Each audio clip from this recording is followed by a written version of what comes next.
오늘도 주의 은혜의 자리 가운데 오신 여러분들 모두에게 한량없는 은혜가 충만히 임할 수 있기를 주님으로 축복합니다. 우리 옆 사람하고 인사 나누겠습니다. 잘 오셨습니다. 오늘도 은혜 나누길 원합니다. 우리가 은혜를 충만히 받는 그런 시간이 될 수 있기를 주님으로 축복합니다. 우리가 주의 일들 가운데서 오늘도 이렇게 예배로 우리가 왔는데, 이 예배는 곧 하나님의 영광스러운 부름의 자리다. 이걸 우리가 안다라면 이 예배를 너무나도 소중히 여길 텐데, 우리가 그렇지 못함을 통하여 억지로 또는 끌려오듯이 이렇게 우리가 나아가는 이런 자리가 될 때에 그 자리는 즐거운 자리가 될 수가 없는 거예요.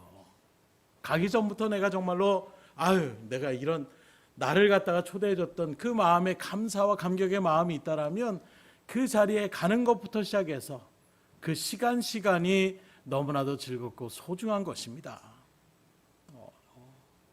한 주간 가운데서 사랑하는 목사님들과 같이 이렇게 모임을 갖는 그런 일들 가운데에 지방으로 한 2시간 반 정도 이렇게 내려가서 만남을 가지는데, 가기 전부터도 마음 가운데서 소망이 되는 거예요. 또 같이 모여서 어떤 이야기를 나누고 또 어떤 힘을 받고 또 잘 지내고 계시는지 이런저런 일들 가운데에 생각을 하다 보니까 새벽 예배를 끝나자마자 아침부터 그렇게 출발하며 나가는 그 시간부터가 기다림의 시간이고 또 소망의 시간이 그렇게 되다 보니까 만나자마자 그냥 인사를 나누면서 하면서 벌써 마음이 활짝 열려지는 것을 느낄 수가 있는 거예요. 그러니 그 시간이 어떻겠습니까? 금방 지나가더라고요. 그 일들 가운데서 얼마 얘기하는 것 같지도 않은데 벌써 이제 또 각자의 사역지로 이렇게 헤어질 수밖에 없는, 아쉬워가지고 또 저녁이라도 먼저 먹고 갑시다, 더 먹고 갑시다 이렇게 얘기하는 이런 모습들, 헤어지기가 싫을 정도로 그 만남 자체가 너무나도 기다려지고 고마우니까 그 자리를 떠나기 쉽지 않는 그런 모습들을 우리가 발견할 수가 있는 거예요. 오늘 여러분들의 이 예배의 자리가 그런 자리가 될 수 있기를 주님으로 축원합니다. 우리가 주님 앞에 나오는데 억지로 끌려가면 갈 때부터 마음이 무겁고 그 시간 언제 끝나나 이 생각부터 들어가기 시작하면 그 시간만큼 괴롭고 지루한 시간이 어디 있겠어요.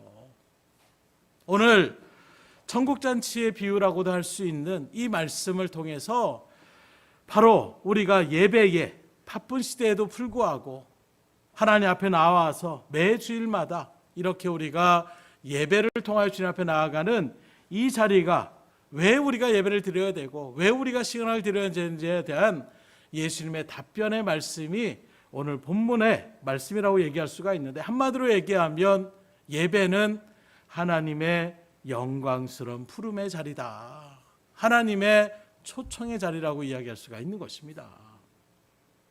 왜 예배가 하나님의 위대한 초청의 자리일까? 그 이유는 먼저 예배로의 부름은 우주 천하 만물을 창조하시고 주관하시는 그 하나님 아버지의 초청이기 때문에 이 예배는 우리에겐 너무나도 소중한 자리라고 이야기할 수가 있는 것입니다. 곧 하나님 아버지께서 준비하신 최고의 잔치 자리가 바로 예배라고 얘기할 수가 있는 거예요.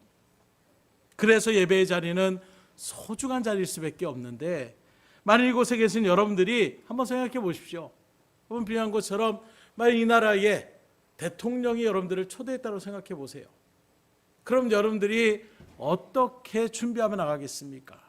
아마 머리도 단장하게 하고 또 옷도 새로 장만했으면 장만하고 뭔가 내가 그 청와대에 들어가려고 하는 발걸음 가운데서 최선으로 내 몸을 가꾸고 또 마음을 그렇게 소마음에 기다릴 거예요. 왜 그렇습니까? 그 초대가, 그 대통령의 부름이 너무나도 영광스러운 자리이기 때문이라는 거예요. 물론 대통령을 싫어하시는 분들은 안 가면 그만이지 할 수도 있겠지만, 그만큼 이 시대에 최고의 어떤 존경받는 사람이 여러분들을 개인적으로 초청했다고 한다면 여러분들의 마음이 어떻겠어요? 그날만을 아마 기다릴 거예요. 그날만을 계수하며 준비할 것입니다. 오늘 우리가 드려지는 예배가 그러한 초청보다도 더 위대한 하나님 아버지의 초대의 자리임을 우리가 믿음으로 알 수 있기를 주님으로 축원합니다. 그 하나님, 대통령하고는 비교할 수 없는 온 우주의 만왕의 왕 되신 그 하나님께서 많고 많은 사람들 가운데서 특별히 여러분들을 불러주신 자리가 바로 이 예배 자리라는 거예요. 예배를 드리고 싶어도 하나님이 허락하시지 않으면 예배 자리 가운데 나올 수 없는 거예요. 아무리 내가 예배를 드리려고 하는 마음이 같아도 뭔가 내 개인적인 여러 가지 사정들이 생긴다고 한다면 피치 못할 일들 가운데서 우리는 그 자리매김을 할 수 없는 것이 우리의 연약한 모습이라는 것입니다. 곧 여러분들이 이 자리에 나오기까지 하나님의 보이지 않는 그 은혜와 섭리의 손길이 있었음을 믿으시기를 주님으로 축원합니다. 더 나아가서 오늘 이 예배의 자리는 온 세계의 큰 잔치라고 얘기할 수가 있는 거예요. 왜냐하면 우리들만이 이런 예배의 자리 가운데 있는 것이 아니라 우리 대한민국 땅에도, 아니 온 세계 가운데에 하나님 앞에 이 부름에 초대를 받아 나아가는 각 지역, 그 각 나라마다 믿음의 성도들이 모여서 하나님 앞에 같이 예배드리며 나간다라고 한다면 이 세상 가운데 이렇게 큰 잔치가 어디 있겠어요. 이런 일들 가운데에 특별히 여러분들을 불러주심에 감사할 수 있기를 주님으로 축원합니다. 그런 일들 가운데에 누구는 와도 되고 누구는 안 와도 되고 이렇게 얘기한다면 어떻게 되겠어요. 그 많은 사람들 가운데에 특별히 나같이 연약하고 나같이 하나님 앞에 부족한 이러한 죄인도 하나님이 특별히 선택하여 주셔서 그 택하심의 일들 가운데에 은혜의 잔치에 초대받았으니 이 시간 하나님 앞에 감사와 찬양과 영광을 돌릴 수 있기를 주님으로 축원합니다. 두 번째로 이 하나님의 예배의 부름이 위대한 초청인 이유는 바로 무엇이냐? 이 잔치의 주인이 우리의 주님 되시는 예수님이시기 때문이라는 것입니다. 모든 잔치에는 주인공이 있어요. 돌잔치에는 누가 주인공입니다? 돌을 맞은 그 아기가 주인공이에요. 결혼식에는 누가 주인공입니까? 그 결혼잔치에는 혼인을 하며 나아가는 신부와 신랑이 주인공이라고 얘기할 수가 있는 것입니다. 마찬가지로 오늘 우리가 드려지는 이 예배에도 주인공이 계세요. 누구일까요? 목사가 주인공이 아닙니다. 성가대가 주인공이 아니에요. 여러분들이 주인공이 아니라 오늘 이 자리의 주인공은 예수님이심을 믿으시길 주님으로 축원합니다. 그래서 오늘 말씀을 바라보게 되면 천국은 마치 자기 아들을 위하여 혼인잔치를 베푼 어떤 인구가 같다. 곧 혼인잔치, 자기 아들의 혼인잔치라고 했을 때 여기 아들 바로 하나님의 독생자 되시는 예수 그리스도를 지금 예표하며 나가고 있는 것입니다. 그 예수님이 이 자리에 주인공이 되시는 거예요. 그렇다라는 것은 만약에 돌잔치에 돌을 맞은 아기가 없다라면 그 잔치는 어떤 잔치가 되겠습니까? 허무한 잔치일 수밖에 없는 거예요. 결혼식장에 신랑 신부가 사라지고 없다라면 그 잔치는 어떤 잔치가 될 수밖에 없습니까? 무의미한 잔치가 될 수밖에 없는 거예요. 마찬가지로 이 자리에도 여러분들이 앉아 계실 때에 오늘 그 주님의 음성을 듣고 그 주의 말씀을 통하여 여러분들이 귀를 기울이시고 하나님의 뜻 가운데 그 주님을 믿음으로 영접할 때에 이 자리가 정말로 귀하고 복된 자리가 됨을 믿으시기를 주님으로 축원합니다. 그래서 다른 곳에 우리가 집중하시면 안 돼요. 누가 왔나 안 왔나 그런 거 신경 쓸 필요 없습니다. 누가 어떤 옷을 입고 왔나 신경 쓸 필요 없어요. 오늘 성가대가 찬양을 제대로 하고 있는가 이런 것들에 신경 쓰는 것이 아니라 오늘 이 자리는 주님이 과연 나에게 어떤 말씀을 하실까 여기에 우리가 집중하며 나가는 자리가 될 때에 이 자리가 정말로 복된 자리요 은혜 받는 하나님의 놀라운 역사의 자리가 될 수가 있는 것입니다. 이런 잔치 가운데에 여러분들이 같이 하나님의 일들 가운데에 함께 할 수 있기를 주님으로 축원합니다. 그런데 교회에 오면 다른 것에 신경 쓰는 일들 가운데 서게 되는 그런 모습들. 그래서 제가 말씀드리지만 제가 부교육자로 사역할 때에 정말로 가장 힘들었어요. 영적으로 굉장히 힘들었습니다. 육체적인 것이 아니라 말씀의 자리 가운데 왔는데 은혜의 자리라고 하는데 그 자리가 너무나도 힘든 거예요. 왜냐하면 주님 앞에 집중이 되지 않는 거예요. 뒤에서 성도들 누가 왔는지 안 왔는지 체크부터 시작합니다. 또 뒤에서 막 떠드는 사람들이 있으면 가서 또 이야기합니다.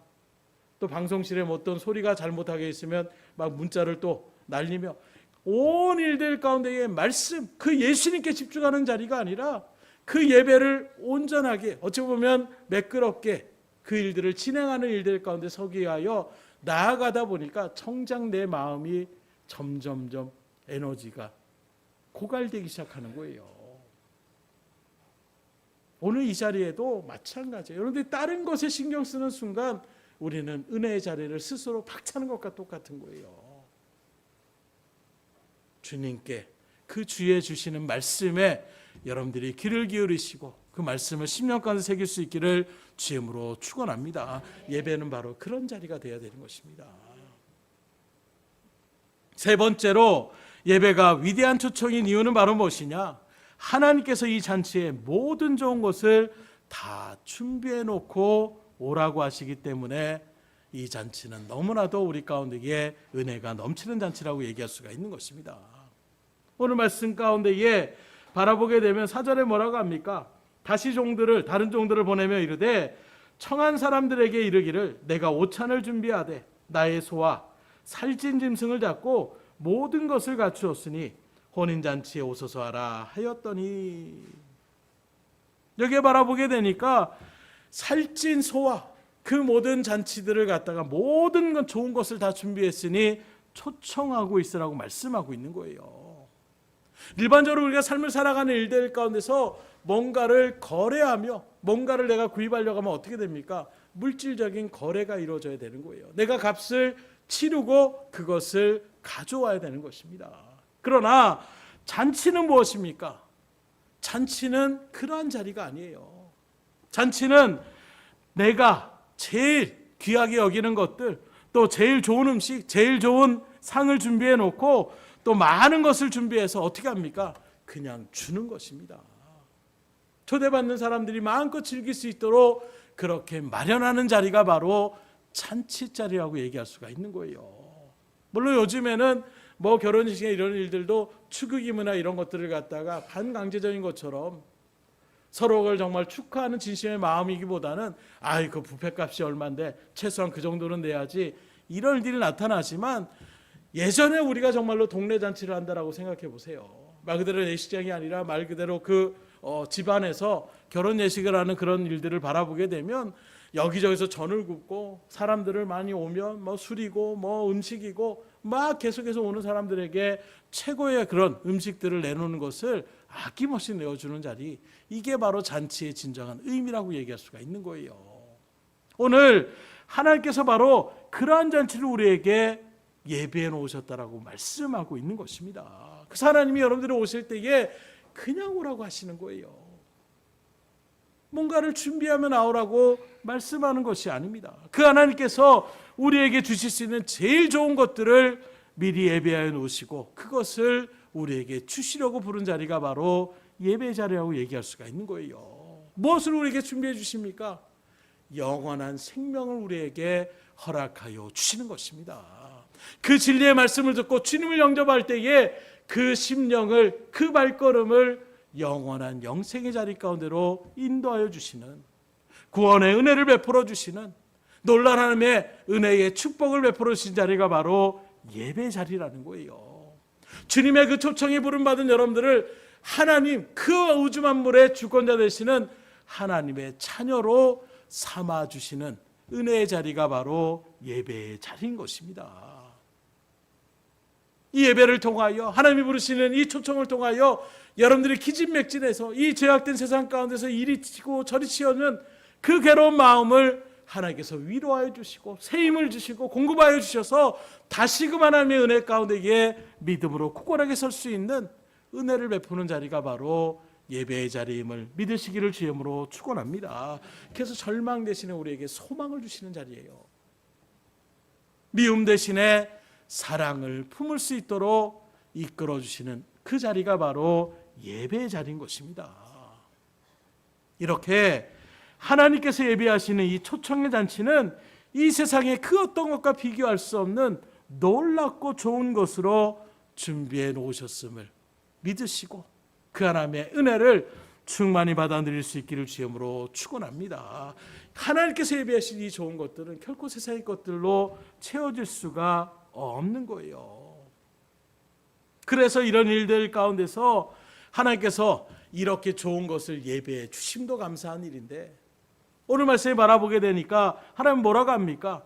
빈부귀천을 또 인종이나 이런 것들을 차별하지 않고 누구든지 오라고 말씀하시니 이 자리가 여러분들에게 가장 은혜와 축복의 자리임을 믿으시기를 주님으로 축원합니다. 만약에 하나님께서 제한을 주신다면 어떻게 되겠어요? 하나님께서 차별을 두고 오라고 하셨다면 우리는 참여하는 일들 가운데서 부담감을 가질 수밖에 없을 거예요. 물질적으로 10억 이상 된 사람들만 교회 나오십시오. 뭐 세상적으로 최소한 교수적 이성되는 그런 지식층만 나오십시오. 최소한 이 세상에서 살아가는 일들 가운데 어느 정도의 지위를 가진 그 정도의 사람들만 나오십시오 라고 한다면 우리의 마음이 어떻겠어요? 일주일에 적어도 착한 일을 5번 이상 한 사람만 나오십시오, 이런저런 일들 가운데 있다면 아마 우리들의 마음은 굉장히 부담감을 가질 수밖에 없을 거예요. 그런데 오늘 말씀에 바라보십시오.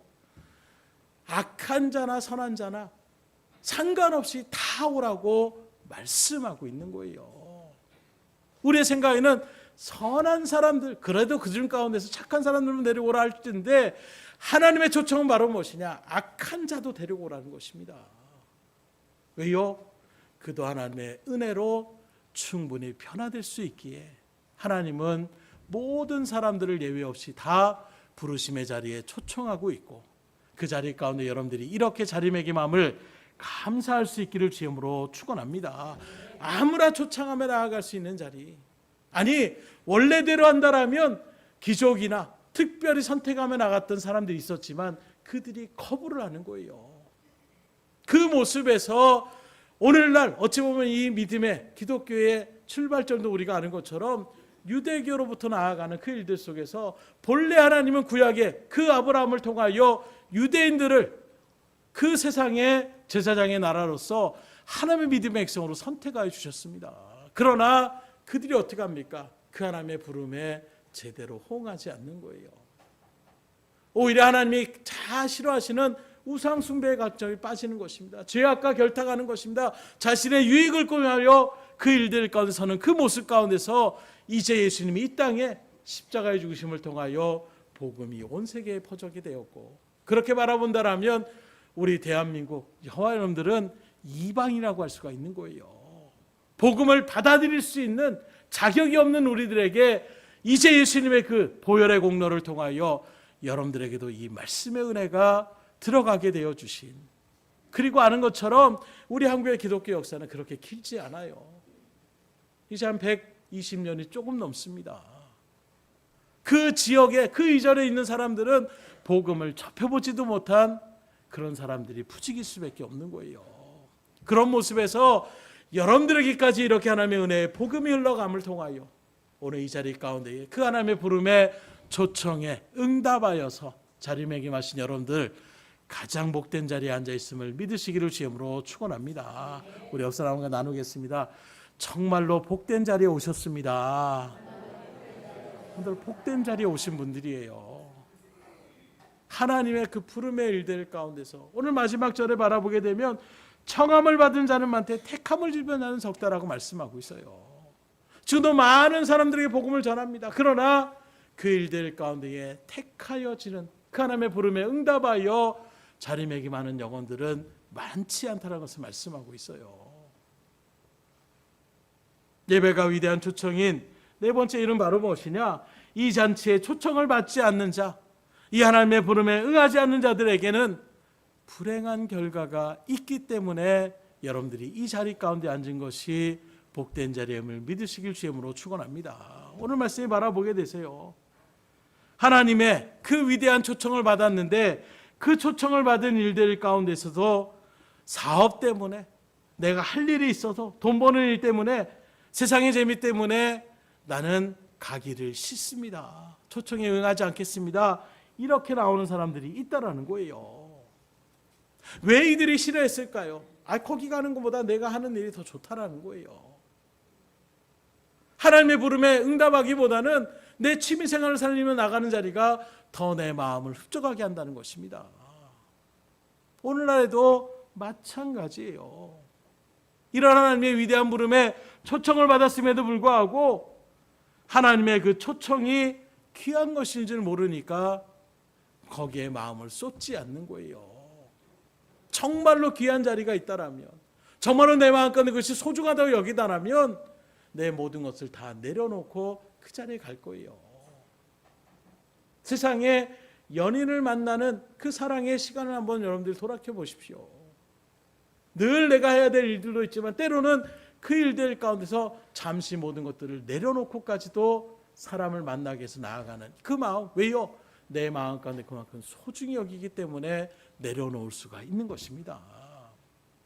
오늘 이 자리가 여러분들이 그러한 마음으로 주님 앞에 나오셨다라면 정말로 은혜 받은 자리요, 정말로 축복의 자리임을 믿으시기를 주님으로 축원합니다.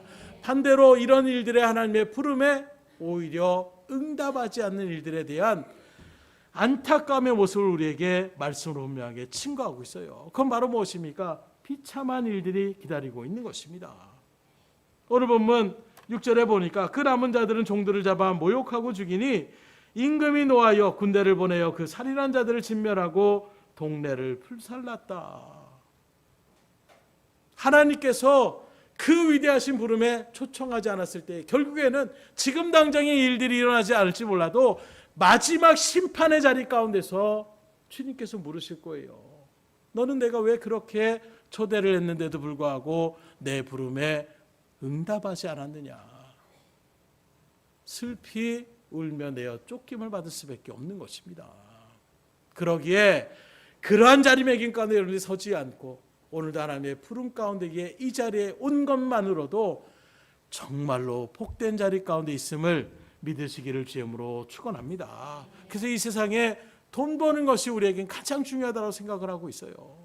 돈이면 다 된다라고 우리는 그렇게 이야기하는 음성들을 들을 때가 참 많이 있습니다. 그러나 정말로 돈으로 무엇을 살 수가 있겠습니까?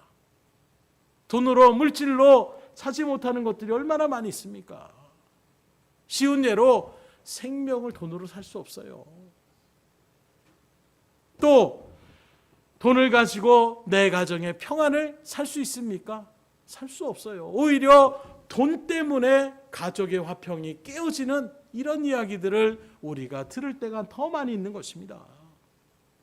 물질이 많으면 오히려 불면증에 시달리는 사람들도 있다라는 거예요. 왜요? 혹시 누가 도둑이 들어가지 않을까? 나아가서도 돈이 있으면 오히려 다른 사람들한테 보여주고 싶어하는 마음도 있지만 반대로 누가 나를 해코지하지 않을까 하는 이런 마음들이 살아갈 수밖에 없는 이 시대의 모습 가운데서 우리가 돈이면 다 된다라고 착각하며 나아가고 있지는 않냐라는 것입니다. 돈이 모든 것을 다 해결할 수 없음을 우리는 아는 순간에서도 여전히 달콤한 그 유혹에 넘어가지 않고 있지 않는가. 물질이 모든 것을 할 수 있다고 생각하지만 이 세상 가운데 돈으로 해결하지 못하는 것들은 너무나도 많이 있는 거예요. 그런데 문제는 바로 무엇이냐? 하나님의 초청을 받아 주님 앞에 나왔을 때에 그러한 모든 문제들도 해결받을 수 있음에 감사할 수 있기를 주님으로 축원합니다. 하나님 앞에 나아갈 때에 하나님은 물질로 해결하지 못하는 부분들을 우리에게 은혜로 베풀어 주시는 분이라는 거예요. 그래서 앞서 말한 것처럼 모든 좋은 것으로 예비하여 놓으시는 것이 바로 우리를 향한 주님의 은혜인 것입니다. 그래서 마음의 상처를 입고 사람에게 상처를 입고 또 세상의 사업에 실패해서 너무나도 그렇게 심력한 그리고 내가 이 생명을 갖다가 계속 유지할 필요가 무엇이 있겠느냐, 그 절망감에 있는 그 영혼에게 주님의 그 따뜻한 위로의 말씀이 들어갈 때에 다시금 소망을 품고 믿음으로 하나님의 영광을 드러내는 그런 힘찬 도약의 자리 가운데에 설 수가 있더라는 거예요. 최근에도 목사님과 이런저런 이야기를 할 때에 말씀을 드린 것처럼 정말로 힘든, 아버지는 술만 마시면 집에서 막 난장판을 피우고 또 자기 누나는 초등학교 4학년 때부터 서울로 그렇게 파출부로 학업이고 뭐고 다 할 수 못하고 가정의 형편이 너무 어려우니까 그렇게 나가게 되고, 또 자기 동생은 자폐 증상이 있어서 사람들의 대인기 비친 가운데에 나가지 못하는, 그러니까 이 목사님의 어린 시절 가운데서는 가정이라는 곳은 말 그대로 지옥 같은, 그래서 학교에서 제일 먼저 학교에 가서 학교를 해서 제일 늦게 어떻게든지 학교에서 머물려고. 왜요? 집에 와봐야 마음이 오히려 괴로운 거예요. 그렇게 살아가는 일들 속에서 전도를 받아서 교회라는 곳에 처음 딱 들어가게 됐을 때 여기가 바로 천국이구나, 이런 마음이 들어서 그렇게 교회에 틈만 나면 예배를 드리는 일들 가운데서 그렇게 나가는 그 자리가 너무나도 마음의 위안이 되는 거예요. 선생님들이 반겨줍니다. 친구들이 같이 놀아주고 그 일들과 교제하는 육신의 어떤 일들 뿐만이 아니라 말씀의 그런 일들 가운데서 그 어린 마음에 어느 순간에 내가 하나님의 뜻대로 살겠습니다, 고백이 그렇게 그 입술 가운데 고백이 되어져서 그 일들 가운데서 이제 사회의 길을 걷게 되었다라는 이런 고백들을 들을 때에 하나님께서 그 영혼들을, 여러분들도 여러 가지 이런 이유 가운데서 교회에 발걸음하셨을 거예요. 그러나 그 어떤 발걸음의 일들 가운데서든지 하나님이 여러분들을 붙잡으시고 인도하여 주셨음을 믿으시기를 주임으로 축원합니다. 하나님이 초청해 주셨기 때문에 여러분들이 이 자리 가운데 있을 수 있는 거예요. 그것만 우리가 생각한다라면, 나같이 부족한 사람을, 나 같은 죄인을 하나님이 그 많고 많은 사람들에게 나를 초대하시고 하나님의 은혜의 자리 가운데 부름받았다는 이 사실을 깨닫는 것이 축복이요 은혜인 것입니다. 왜냐하면 이것을 알아야 우리가 주의 은혜 가운데 예배드리는 자리가 그렇게 감격이 될 수가 없는 거예요. 저희도 마찬가지입니다. 어렸을 때부터 예배를 드리며 나아가는 일들, 그냥 부모님이 끌고 가니까 끌려가는, 너무 힘든 거예요. 작년 예배에 겨우 이렇게 참석하며 나가는 일들 속에서 뭐 재미도 별로 느낄 수가, 무슨 말을 하는지도 모르겠고, 그러니까 자꾸 막 나가려고 하고, 나가려고 하면 막 붙잡고, 때로는 막 뛰어다닌다고 끌려가서 또 혼나고, 그러니까 교회 가는 것이 정말 싫을 수밖에 없는 그랬던 일들 속에서 하나님의 은혜를 체험하게 되니까, 하나님이 얼마나 나를 사랑하신다는 것을 성령의 은혜 가운데 알게 되니까 그 다음부터 예배의 자리가 그렇게 소망이 되는 거예요. 하나님 앞에 나오는 자리가 그렇게 기다려지는 것입니다. 예배를 빠지려고 했던 마음이 아니라 예배를 이제는 어떻게든 빨리 예배의 시간이 돌아왔으면 좋겠다는 이런 마음의 일들 가운데로 바꾸어 주시더라는 거예요. 왜요? 나란 존재를 하나님이 얼마나 사랑하시고 나를 하나님께서 불러주신 그 은혜가 얼마나 큰지를 깨닫게 되니까 그 자리가 소중하게 되더라는 것입니다. 그러게 여러분들이 이 예배의 자리 가운데 먼저 여러분들이 은혜를 받으셔야 돼요. 하나님의 그 역사의 은혜를 갈급해 하셔야 돼요. 언제까지 우리가 힘들고 억지로 어쩔 수 없어서 그런 일들 가운데에 왜 내가 시간을 허비하는 이 자리 가운데에 여러분들이 자리매김 한다면 그것만큼 손해되는 삶이 어디 있겠어요. 기왕에 항상 말씀드리지만 신앙의 일들도 억지로 끌려가는 자리가 아니라 정말 신이 나서 여러분들이 다른 박질할 수 있는 자리가 돼야 돼요. 가끔씩 우리 보면 애완견들을 그렇게 가는 그런 말걸음도 참 많이 있는데, 볼 때마다 그 강아지들이 어떻게 합니까? 난리치는 강아지들이 많이 있어요. 나오기만 하면 그냥 팔딱팔딱 뜁니다. 왜요? 그 나가는 자리가 너무 좋은 거예요. 산책 갈까? 한마디에 그냥 막 팔딱팔딱 뛰면서 나아가는 모습. 왜요? 그게 좋다라는 거예요. 오늘 우리가 신앙의 길을 걸어갈 때 하나님이 갈까? 하나님 또 이래야 돼요? 하나님 또 뭐 해야 됩니까? 이런 마음으로 우리가 끌려간다면 얼마나 괴롭겠어요. 하나님이 오늘 한번 우리 일 좀 해볼까? 그럼 내가 얼마나 기다리는데 하고 나가는 마음 가운데 여러분들이 선다라면 그 자리가 얼마나 즐겁겠어요. 그래서 세상에도 뭐라고 합니까? 일을 할 때에 능력 있는 사람보다 그 일을 즐기는 사람을 당해낼 수 없다는 말이 괜히 나오는 것이 아니에요. 왜요? 즐거운 사람 미치는 거예요. 억지로 끌려가는 것이 아니라 어쩔 수 없어 하는 것이 아니라 그게 너무 좋은 사람은 밥을 먹는 거 거기에 막 몰두하며 나가다 보니까 그 일들을 당해낼 수가 없다라고 이야기하는 것입니다. 신앙생활도 여러분들이 이렇게 즐겁게 할 수 있기를 주님으로 축원합니다. 근데 제 경험으로 바라볼 때 어떻게 하면 즐거울 수가 있느냐? 내가 즐거워야지. 안 돼요. 하나님의 은혜를 받으면 즐거워지더라는 거예요. 그래서 우리가 기도의 자리 가운데 설 수밖에 없는 거예요. 내 힘으로 할 수 있다라면 굳이 하나님을 찾을 필요가 없어요. 그러나 신앙의 일들을 걸어가니까 하나님의 은혜를 주시지 않으면 감당할 수가 없는 거예요. 지칠 수밖에 없는 것입니다. 그래서 우리가 기도하셔야 되는 거예요. 하나님 은혜를 주시옵소서. 하나님 감동을 주시옵소서. 끊임없이 주님 앞에 기도하며 나갈 때에 하나님의 역사를 한번 체험해 보세요. 그럼 누가 기도하는 자리, 아유 기도 왜 하는지 모르겠어, 왜 이렇게 소리 지르면서 기도하는지 모르겠어, 은혜를 받은 사람은 알아요. 북처로는 그 마음을 감당할 수가 없는 거예요. 하나님 사랑합니다 이렇게 고백할 수도 있지만 너무나도 벅차오른 그 마음 가운데 하나님 너무나도 사랑합니다라는 고백의 부르짖음이 나도 모르게 나올 수밖에 없는 것입니다. 이러한 신앙을 소망할 수 있기를 주님으로 축원합니다. 그런데 오늘 말씀 가운데 바라보게 되니까 오히려 물질 때문에, 사업 때문에 하나님의 초대에 응하지 못하는 발걸음들이 있더라는 거예요. 세상에 우리는 돈이 있었으면 좋겠고 힘이 있었으면 좋겠고 뭔가 내가 지위가 있었으면 좋겠다라고 생각하고 있지만 오히려 이런 사람들이 그 편안한 일들 가운데에 하나님의 그 위대한 부름에, 그 초청에 응하지 않더라는 것입니다. 그래서 이제 하나님께서 어떻게 합니까? 그 왕이 길거리 사거리에 나가서 대로에서 오는 사람들 누구 뭐 상관없이 빈부귀천 남녀 성별 이런 거 상관없이 모두 다 그냥 초청하라고 다 준비되어 있다라고 이야기하고 있는 것입니다. 그런데 하나님의 은혜 가운데서 이렇게 부름받은 거, 아이 그럼 나 아무나 그냥 대충, 그게 아니라 그렇게 초청받은 그 자리가 너무나도 복된 자리임을 깨닫게 될 때에 그 감격을 이루 말할 수가 없는 거예요. 아니 뭐 내가 나오니까 나온 거지, 아니 누가 나오라고 해서 억지로 나온 거지, 이게 아니라 그 모든 일들 가운데 하나님께서 나를 이 자리로 불러주셨기에 내가 나올 수 있었구나, 이게 깨달아지는 순간 이 자리가 얼마나 축복된 자리임을 깨달을 수밖에 없는 거예요. 그러한 감동이 있을 때에 가만히 말씀을 듣는데 어느 순간에 감동의 눈물이 줄줄 나오게 되는 것입니다. 견딜 수 없는 벅차오르는 감동을 느끼게 하여 주시는 거예요.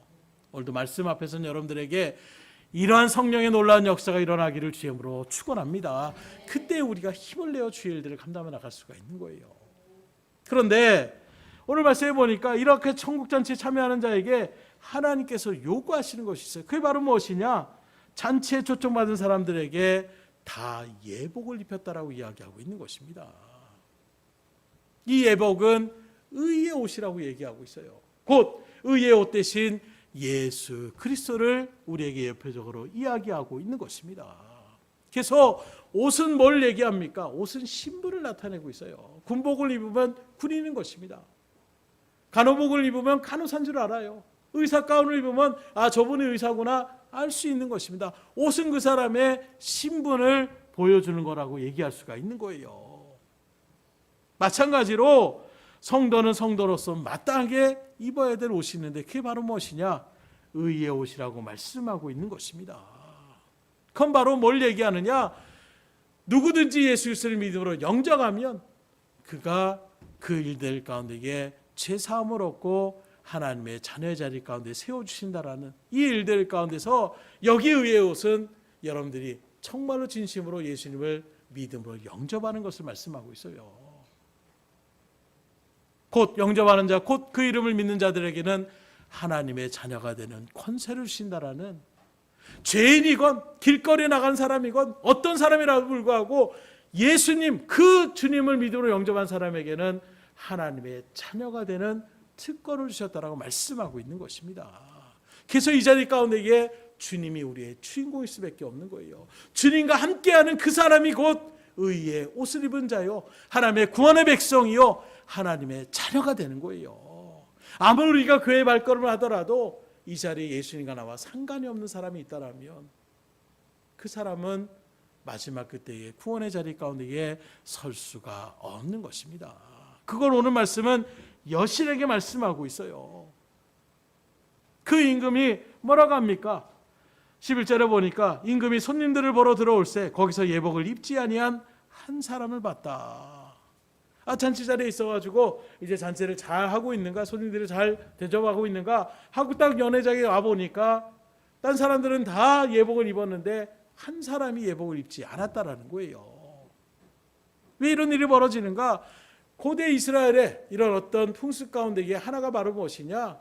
우리는 뭐 결혼식에 가서 축의금을 주고 뭐 이런 일들 가운데 있지만 이스라엘의 결혼식은 부유층에 있는 사람들은 예복을 다 준비하는 거예요. 그래서 누가 오더라도 다 우리는 뭐 뷔페에 들어가려고 하면 뭐 여기다가 스티커를 붙이든가 뭐 이렇게 하는 것처럼 잔치에 들어갈 수 있는 사람들에게 예복을 다 입혀주는 것입니다. 그래서 이 사람은 우리의 잔치에 초청받아서 우리 잔치 가운데 들어올 수 있는 사람이라는 것을 다 준비해 나가는데 이 사람이 그 예복을 거부했던 이유는 무엇일까요? 성경은 자세히 말하고 있지 않지만 그 예복이 마음에 들지 않았거나 그것보다는 내가 입은 옷이 훨씬 난데 이런 마음이, 다시 말하면 그 왕이 준비했던 예복보다 내가 지금 입고 있는 자리가 더 낫다라는 거예요. 곧 이것은 결국에 무엇입니까? 그 하나님의 초청을 거부하는 것과 똑같다라고 이야기할 수가 있는 것입니다. 곧 하나님 뭐라고 하든 그 일들 가운데서 내가 더 난데, 내 생각이 더 옳은데, 나는 이게 더 좋은데 굳이 내가 왜 그걸 따라야 돼? 내가 왜 예수님을 또 말씀을, 이런 마음 가운데서 그 예복을 커버해 나갔던 그 자리, 결국에는 어떻게 됩니까? 믿음이 그 가운데 있을 수가 없는 거예요. 영적으로 바라보게 되면 그는 진정한 그리스도인이 아닌 것입니다. 왜요? 의의 옷 대신 예수님을 입지 않겠다라고 한다는 것은 난 예수님을 영접하지 않겠다라는 거예요. 오늘 보면 12절로 13절에 어떻게 말씀하고 있습니다. 이르되 친구여 어찌하여 예복을 입지 않고 여기 들어왔느냐 하니 그가 아무 말도 못하거늘 임금이 사람들에게 말하되 그 손발을 묶어 바깥 어두운 데에 내던지라 거기서 슬피 울며 이를 갈게 되리라 하니라. 한마디로 얘기하면 쫓아내라는 거예요. 이 자리에 있을 사람이 아니라는 것입니다. 이렇게까지 모든 것을 다 준비해 놓고 모든 것을 즐길 수 있도록 하나님의 영생과 구원과 은혜와 축복과 소망을 다 준비해 놨음에도 불구하고 그 자리 가운데 뭐 지가 어떻든 상관없이 그냥 들어오세요. 들어오시기만 합니다. 예복만 입으시고 들어가면 됩니다. 나 그 예복이 마음에 안 드는데. 주님 앞에 믿음으로 예배 가운데 왔음에도 불구하고 이 순간에서도 하나님의 말씀에 집중하지 않고 예수 그리스도를 내 마음가운데 영접하지 않고 세상의 생각들로 가득하고 내 중심적으로 나가는 그 마음가운데 있을 때에 결국 그 마지막은 슬피 내어 쫓겨남을 당할 수밖에 없음을 여러분들 마음가운데 새기시고 그 주님을 믿음으로 영접할 수 있기를 주님으로 축원합니다. 예수를 믿음으로 영접하는 데부터 우리의 신앙은 출발해야 되는 거예요. 이렇게 저렇게 들어올 수 있었던 것 같아요. 이 사람도 예복을 입지 않았지만 나 그냥 초청해서 들어갈래요. 들어온지도 모르겠습니다. 그러나 결국에는 그 자리의 마지막은 완전히 상반될 수밖에 없는 거예요. 하나님 안에 그 은혜의 잔치 가운데 계속해서 차림매김할 수 있느냐 아니면 내어 쫓김을 당할 수밖에 없느냐. 기왕이면 오늘 이 자리에 계신 여러분들 모두가 예수 그리스도를 믿음으로 온전하게 영접하셔서 그 하나님의 뜻대로 믿음으로 나아가는 그 발걸음 가운데에 하나님의 잔치자리에 자리매김할 수 있기를 주님으로 축복합니다. 기껏 초청해 놨는데 그 자리를 버티지 못하고 쫓겨나는 자리 가운데 선다라면 어떻게 되겠어요? 그래서 오늘 말씀에 청함을 받은 자는 많대. 이전에는 지위가 있는 사람들, 특별히 선택해서 초청받은 사람들은 많지만 심지어 사거리에 나가서 누구라도 다 오십시오. 무조건 오시면 그냥 다 잔치를 즐길 수 있습니다. 이런 초청을 받았지만 택함을 받은 사람은 적다. 온전한 하나님의 뜻 가운데에 믿음으로 선 사람들은 그만큼 적다라는 말씀을 하고 있는 거예요. 이 말씀은 그냥 한 귀로 듣고 흘릴 말씀이 아닙니다. 오늘 이 시대에 정말로 온 세계 각국의 많은 사람들이 예배의 자리 가운데 그 교회에 모여서 하나님 앞에 우리가 말씀을 듣고 기도하며 영광을 돌리고 있지만 과연 그 자리 가운데 하나님으로부터 친정으로 택함받아 조용한 하늘나라에 초대받는 사람은 많지 않다라고 얘기하고 있는 이 말씀, 그러기에 우리가 긴장감을 또한 가질 수 있으셔야 돼요. 방만한 마음으로 방종의 마음으로 난 구원받았으니까 내 마음대로 살아도 되지. 그래도 하나님이 다 용서해 주실 것이니까 이렇게 우리가 잘못된 생각 가운데 들어있다가 하나님 앞에 책망받는 자리에 서지 않기를 주임으로 축원합니다. 신앙은 꾸준히 가셔야 되는 거예요. 변질되지 않아야 되는 것입니다. 사울 왕을 바라보세요. 그 신앙이 꾸준하지 않고 편질되어졌을 때 어떻게 됩니까? 그 자리를 돌이키라는 주의 말씀에도 끝까지 자기 생각을 굽히지 않았던 그 마지막은 비참함의 말로를 우리에게 분명하게 그려주고 있어요. 물론 믿음의 전세 아브라함도 꾸준하게 갔던 그 발걸음 가운데에 그도 이탈될 때가 있었습니다. 그러나 하나님의 그 일들 가운데 그에게 다시금 하나님의 뜻을 이야기할 때에 그가 돌이키고 에게서 하나님의 은혜의 자리 가운데 자리매김하는 이 모습을 우리에게 바라볼 수 있는 것입니다. 무엇보다도 그 사울과 완전 대조적인 인물로 다윗을 바라보세요. 다윗이라고 늘 선한 데 있었던 것이 아닙니다. 오히려 인간적으로 바라볼 때는 사울 왕보다도 더 큰 죄악의 어떤 일들 가운데 섰던 사람이지만 하나님의 그 책망의 말씀에 그 마음을 돌이키고 회개했을 때에 돌이키는 그 마음 가운데에 하나님은 그에게 다시금 언약의 말씀을 허락하여 주시는 거예요. 우리에게 이것은 소망이 되는 것입니다. 하나님 뭐 이랬다 저랬다 이게 아니라 우리도 실수할 때가 있어요. 목회자도 마찬가지입니다. 사역의 길을 걸어가다가 늘 중심가로 나가려고 하지만 인간적인 어떤 죄된 본성들이 나올 때가 있는 것입니다. 그럼에도 불구하고 우리가 그 마음을 내려놓고 다시금 하나님 앞에 용서를 구하며 나갈 때에 하나님은 우리를 받아주시는 분이라는 거예요. 이 하나님을 우리가 감사하지 않고 그 하나님 앞에 영광을 돌리지 않는다면 어떻게 되겠습니까? 오늘 이 하나님의 부름에 자리 가운데에 온전하게 서시는 저 여러분들이 될 수 있기를 주님으로 축원합니다. 이렇게 초청을 받으면 이제 우리가 어떻게 되겠어요? 너무 좋잖아요. 모든 것이 다 준비되어 있고 살찐소를 비롯해서 필요한 것들을 다 마음껏 즐길 수 있는 이런 이야기를 한다면 여러분들이 먼저 그런 자리 가운데 자리매김했다면 어떻게 되겠습니까? 저 같으면 우리 어머니 아버지한테도 얘기해야지, 우리 애들도 데리고 와야지, 이런 마음이 들지 않겠냐라는 거예요. 이 자리가 정말로 나에게 은혜가 넘치고 이 자리가 정말로 나에게 축복의 자리라고 우리가 생각하고 그 일들을 우리가 누렸다라면 그 다음에 당연하게 우리 가운데 나타나는 발걸음이 무엇이겠습니까? 나 혼자 계속 즐겨야지. 우리 아들들 집에서 쫄쫄 굶고 있겠는데 어떡하냐? 그냥 나만 그냥 즐겨야지. 이렇게 나가는 그것이 부모의 마음이라면 누가 정말로 그것이 부모의 온전한 모습이라고 이야기할 수가 있겠어요? 여러분들이 정말로 이 자리 가운데 은혜의 자리고 축복의 자리고 아멘으로 화답하고 정말로 이 자리가 생명과 진리를 통해 하나님의 영생의 길로 인도하는 은혜의 초소가 된다는 것을 우리가 믿음으로 깨달았다라면 믿지 않는 남편이 있는데, 믿지 않는 아내가 있는데, 믿지 않고 제대로 시간하는 자녀들이 있는데, 부모가 있는데 나 몰라라 이렇게 나간다는 것은 내가 아직 은혜가 무엇인지를 깨닫지 못하는 것을 반증한 것과 똑같은 거예요. 그래서 은혜 받은 사람들의 특징 가운데가 말은 무엇이냐? 가만히 있을 수가 없습니다. 주변 사람들에게 그 은혜를 나눠야 되는 거예요.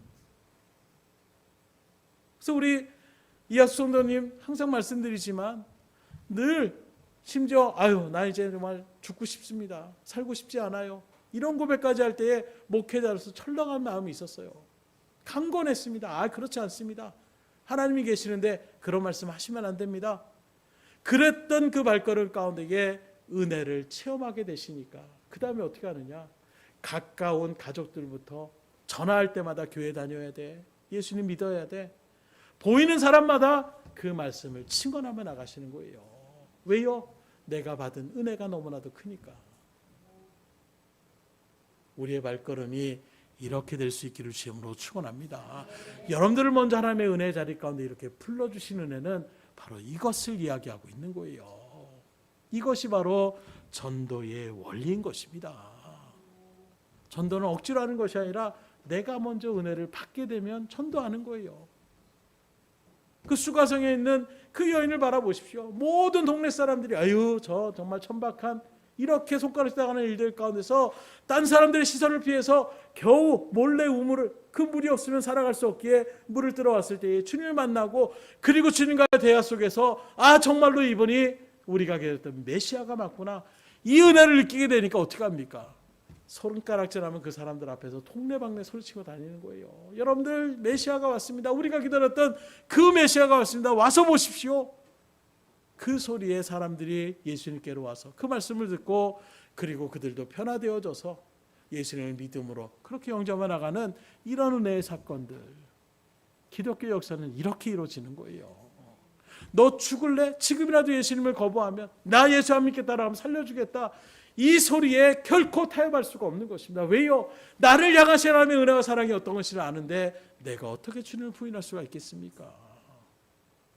오늘 이러한 정말로 청결에 가까운 신앙의 모습들, 성결한 신앙의 모습들이 우리 가운데 점점 퇴색되어져서 어느 순간에 주님을 사랑을 위하여 우리가 나아가는 것이 아니라 나 자신을 사랑하는 일 가운데 그냥 하나님만을 이용하는 여타에 따른 종교와 같은 이런 일들의 모습으로 우리가 철러가고 있는 것은 아닌지, 오늘 다시금 이 하나님의 놀라운 이대로의 초청을 여러분들 믿음 가운데 온전하게 깨달으셔서 하나님 앞에 감사만 나갈 수 있기를 주님으로 축원합니다. 그래서 하나님의 은혜 가운데서 이 부름이 얼마나 소중한 것을 먼저 깨닫는 데부터 우리의 신앙이 출발하셔야 돼요.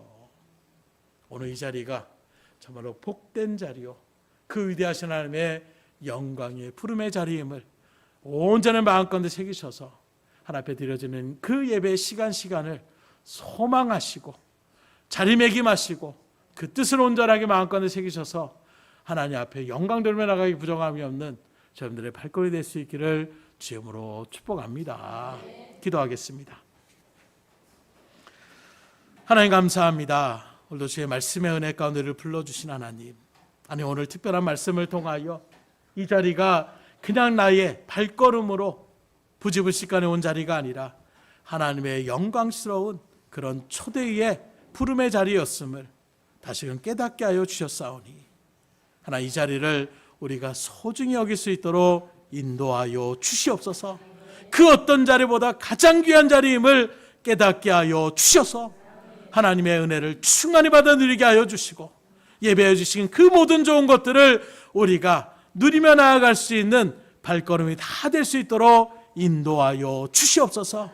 그 무엇보다도 예수 그리스도를 믿으러 영접한 우리의 심령의 은혜 가운데에 보혜사 성령님을 통하여 한량한 은혜를 허락하여 주심으로 하나님의 일들을 감당하기에 부족함이 없도록 주에 맡겨진 믿음의 사역들, 특별히 영혼을 구원하는 일들 가운데에 힘을 다하여 주님 앞에 큰 기쁨을 주며 영광을 돌리며 나갈 수 있는 복된 발걸음이 다 될 수 있도록 인도하여 주시옵소서. 모든 것을 주님 앞에 의탁드리오며 예수의 손 받들어 기도드렸사옵나이다. 아멘.